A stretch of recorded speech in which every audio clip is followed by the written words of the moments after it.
Hello everyone, कैसे हो आप सब। उम्मीद करती हूँ आप सब स्वस्थ और मस्त होगे। तो आज की वीडियो की शुरुआत कर रही हूँ सुबह सुबह की सूर्य पूजा से। तो यहाँ मैं नहा चुकी हूँ और नहाने के बाद पहले सोची कि पहले मैं सूर्य पूजा ही कर लेती हूँ, फिर कान्हा जी को जगाऊँगी। तो यहाँ मैं आ गई सूर्य पूजा करने के लिए। तो हम लेडीज़ों को क्या होता है ना, सुबह कितना भी काम रहे मगर उसके बीच में ही पहला काम हम लोगों का ये रहता है कि हम लोग घर के पूजा पाठ कर ले। तो मैं घर के पोछा वगैरह लगा के बर्तन जो थे वो सब, थोड़े बहुत बर्तन थे वो सब धुलाई उलाई करके नहा ली। और नहाने के बाद मैं जल्दी जल्दी आ गई सूर्य पूजा करने के लिए। क्या हुआ है ना कि 2024 मेरी ऐसी बीती कि मैं कितना भी कोशिश कर रही थी ना, तो सूर्य पूजा मैं कर ही नहीं पा रही थी।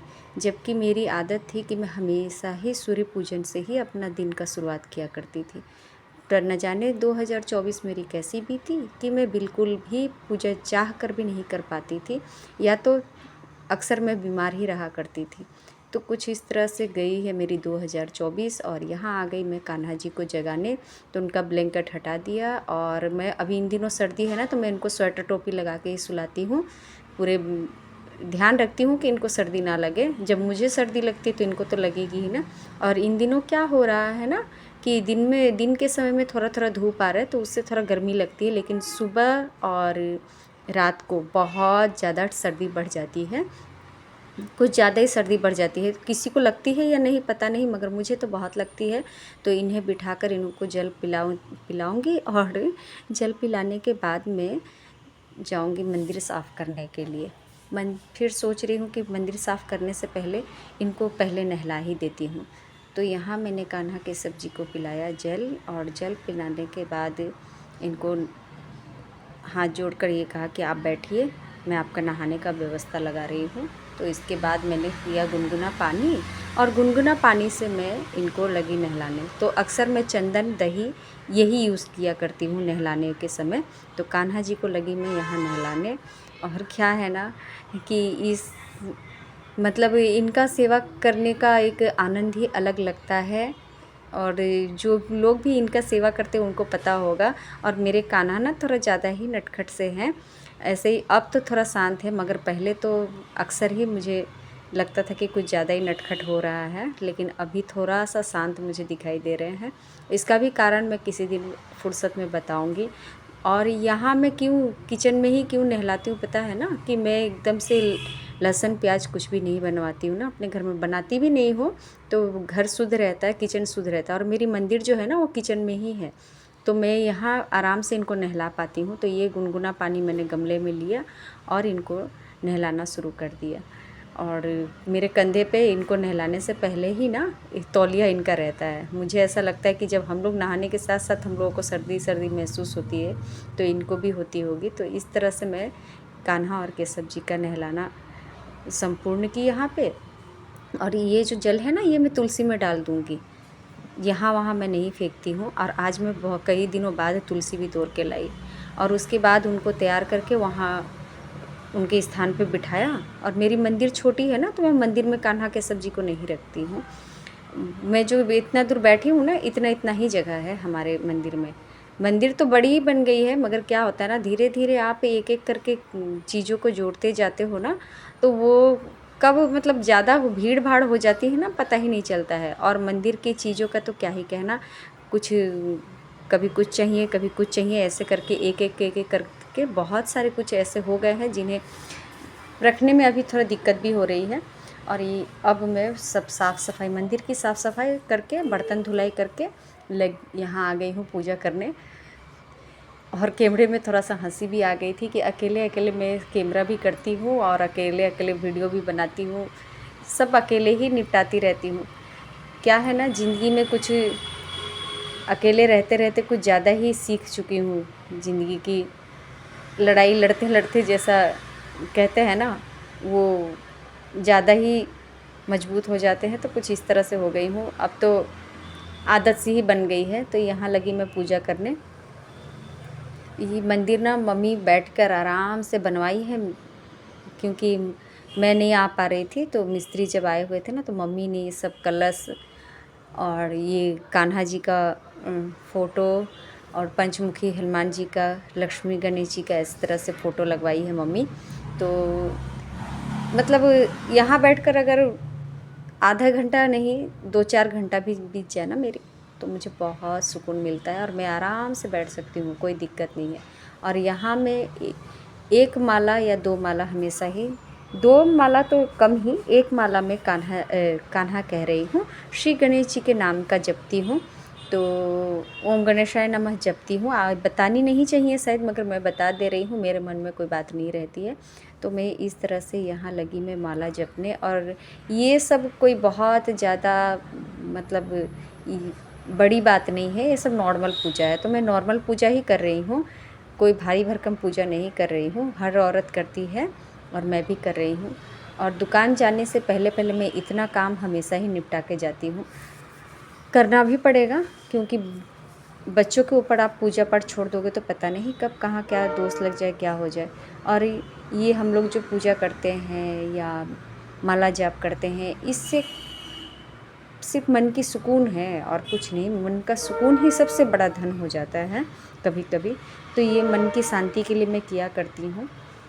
और इसके बाद ना ये माला मैं थोड़ी देर के लिए, जब तक मैं पूजा पे बैठी रहती हूँ या पूजा करती रहती हूँ, तो माला जप करने के बाद ये थोड़ी देर के लिए मैं अपने गले में पहन लिया करती हूँ। इससे क्या है ना, वो माला की जो ऊर्जा है ना, वो हम तक पहुँचती है और हमारे विचार भी अच्छे रहते हैं। और शुद्ध विचार रहनी भी चाहिए संसार में सभी को। हालांकि ये कलयुग है, मगर हम लोगों को अपना अपना स्वभाव अच्छा रखना चाहिए और जितना हो सके उतना संस्कारी बन के ही रहना चाहिए। तो मेरा तो ऐसा ख्याल है, पता नहीं कोई और क्या सोचता है, मुझे ये पता नहीं है। और इस तरह से पूजा हो गई थी। यहाँ बजाई मैं शंख। पहले मुझे शंख बजाने नहीं आती थी, और सच बात बोलूँ तो मेरे घर में शंख भी नहीं था, तो अब लाई हूँ। कहते हैं ना, एक एक जोड़ते जोड़ते संसार बनता है। तो हाँ, मेरे अकेले के संसार में, अकेले नहीं, मेरे बेटे के साथ है मेरा संसार। तो इस संसार में मैंने एक एक करके बहुत चीज़ें जोड़े हैं। और उसके बाद में आ गई किचन में खाना बनाने, और खाना बिठाकर मैं साथ ही साथ किचन का हाथों हाथ सफाई भी करती रहती हूँ। तो यहाँ साफ़ सफाई में लग गई हूँ। सब्जी बन गई है और चावल बिठा के रखी हूँ, और 2-4 रोटियाँ बनाई हूँ, ज़्यादा नहीं बनाई हूँ, बस नाश्ते के हिसाब से ही रोटियाँ बनाई हूँ। और चावल मैंने इसलिए बना दिया क्योंकि दोपहर में आज हम लोग चावल ही खाएंगे। मेरा सॉरी तो मेरे बेटे को चावल भी पसंद है, और 2 दिन से पता नहीं उसे क्या हुआ है मन में, 2 दिन से सिर्फ पूड़ियाँ तलवा के खाया है मुझसे। तो 2 दिन तक मैंने उसे सिर्फ दिन रात पूड़ी तल के ही खिलाए हैं। तो आज जानबूझ के मैंने चावल बनाई, और फिर एकादशी आ जाएगी तो मैं चावल नहीं खा पाऊँगी। तो इसीलिए मैं क्या करी कि आज चावल ही बना दी हूँ। और उसके साथ ही साथ हर गृहिणी को इसी तरह ना घर के काम में, मतलब काम करिए, खाना वाना बनाते रहिए, लेकिन उसके हाथों हाथ आप जब साफ़ सफाई करते रहोगे ना, तो क्या है कि काम आसान हो जाती है और बहुत देर तक ये सब काम पड़े हुए नहीं रहते हैं। क्या है ना, मैं तो निकल जाऊंगी अभी, तो इसके बाद ये अगर छोड़ के गई तो यहीं पड़े रह जाएंगे। और जो छूटे बर्तन थे थोड़े बहुत, जो खाना बनाते समय निकल जाती है ना, वो भी मैं धुलाई कर लूँगी अभी। उसके बाद क्या होगा ना, जब हम लोग दोपहर में थोड़ा सा हम लोग जब खाना खाएंगे तो उतना ही काम रहेगा। तो हर औरत को इस तरह से ही काम करनी पड़ती है, और करते भी हैं। आजकल की लेडीज़ बहुत फास्ट हो गए हैं, पहले की तरह कोई नहीं रहता है बैठे हुए, हर कोई बहुत ज़्यादा साफ़ सफाई से काम करते हैं। मैं जानती हूँ और देखती भी हूँ मैं हर किसी को। और मैं इस समय बहुत भागी दौड़ी में रहती हूँ। इस समय मेरे पास कोई बात करने की टाइम नहीं रहती है। इतना ज़्यादा हड़बड़ी कि मैं क्या ही बताऊँ। और ज़्यादा बर्तन नहीं थे, बस वो थोड़ा मसाला पीसे थे, वो मिक्सी था, मिक्सी का कटोरा, और 2-4 ऐसे ही बर्तन थे छोटे मोटे, वो मैंने धो लिए। और धोने के बाद मैं बेटे को दूँगी खाने के लिए। और बेटे को खाना देने से पहले मैं कान्हा जी का भोग लगा के जाऊँगी। आज बेटे से कह दूँगी कि अकेले खुद ही निकाल कर खाना खा ले, क्योंकि मैं निकलूँगी घर से तो उसके बाद मैं घर में रिटर्न कब आऊँगी मुझे भी पता नहीं रहता है। तो मैं बोल कर जाऊँगी आज उससे। और कुछ इस तरह से मॉर्निंग टाइम निकलती है मेरी, मुझे अच्छा भी लगता है। और मैं ना अभी इन दिनों बहुत पतली हो गई हूँ, तो और ज़्यादा शरीर स्प्रिंग की तरह एकदम फटाफट फटाफट चलने लगी है, तो और अच्छा लगता है। बीच में ना मैं थोड़ी सी मोटी हो गई थी, तो शरीर भारी भारी सा लगने लगा था।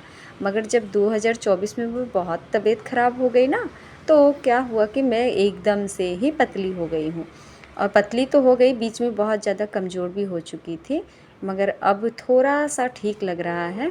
लेकिन हाँ, ये बात है कि मेरी तबीयत ख़राब होने से मेरे दुकान पे बहुत प्रभाव पड़ा है, मेरी दुकानदारी बहुत ज़्यादा बिगड़ गई है। ऐसे तो मार्केट ख़राब ही है आजकल, लेकिन क्या है ना कि जब आप खुद स्वस्थ नहीं रहोगे तो क्या ही कुछ कर लोगे। तो मेरे साथ कुछ ऐसा ही हो गया। 2024 मेरी पूरा साल मेरे बीमार बीमार में ही निकल गई। मैं समझ ही नहीं पाई कि हो क्या रहा है, और हर 2-4 दिन बाद मैं बीमार रही। और कुछ इस तरह से काम निपटाने के बाद मैं निकल पड़ूँगी दुकान के लिए, और दुकान के लिए निकल पड़ूँगी ये बात बोल रही हूँ कई बार, क्योंकि दिमाग में ना हर समय दुकान की ही बातें रहती हैं। ज़िंदगी में बहुत कुछ सीख मिल जाती है, और मैंने भी इस तरह अपनी ज़िंदगी में इतना सब कुछ सीखा ना अकेले रहते रहते, कि मैं कभी सोची भी नहीं थी। जब मैं लड़की थी तो मुझे पता भी नहीं था कि मुझे इतना ज़्यादा अकेले रहने पड़ेगी, और मैं इतना सब कुछ कर पाऊँगी या संभाल पाऊँगी। हालाँकि कभी-कभी परेशान हो जाती हूँ, मगर संभालने की एक आदत सी भी बना ली हूँ। और ये कहीं न कहीं ये मेरे कान्हा केशव जी और मेरे श्री हरि विष्णु जी का ही दिया हुआ आशीर्वाद है, जिससे मैं घर बाहर दोनों संभाल पाती हूँ, और इतना ज़्यादा परेशान रहने के बाद भी अपने आप को सही करके रख पाती हूँ, दिल दिमाग को। घर के कामों में भी व्यस्त हो गई, और समय ऐसे निकल गया कि पता ही नहीं चला, और ज़िंदगी के 12-13 साल आराम से ऐसे ही कट गए। हालाँकि संघर्ष तो हर किसी के लाइफ में है, ऐसा नहीं कि कोई बहुत ज़्यादा खुश रहते हैं। जिनके बहुत बड़े परिवार हैं वो भी दुखी हैं, जो अकेले हैं वो भी दुखी हैं। और काम हुआ तो काम का बात तो ऐसा मैं बोलूँगी कि हर किसी को काम में हमेशा फ़ास्ट रहना चाहिए। जैसे बोलने में लोग फ़ास्ट रहते हैं ना, वैसे ही हमेशा काम में फ़ास्ट रहना चाहिए। और एक बात मेरे लिए और अच्छी क्या है पता है ना, कि इतना बिजी होने के बाद कभी इसकी और उसकी चुगली जो करती है ना लेडीज़ें, वो चीज़ मेरे पास नहीं है। मुझे समय ही नहीं है किसी और की बात को करने के लिए और सुनने के लिए। जब अपने में आप बहुत बिजी हो जाओ ना, तो किसी की इधर उधर की बात आपके दिमाग में आएगी ही नहीं। तो इस तरह कुछ लेडीज़ों को ऐसे भी जो बाहर नहीं जाती हैं, वो घर में भी अगर बिजी रहती है ना, तो बहुत अच्छा है। और अब तो बच्चों की पढ़ाई लिखाई का इतना ही ज़्यादा मामला बढ़ा हुआ है कि किसी भी गृहिणी को फुर्सत भी नहीं मिलती है। इसी के साथ मैं आप सबसे विदाई लेती हूँ। तो राधे राधे। कैसी लगी आप सबको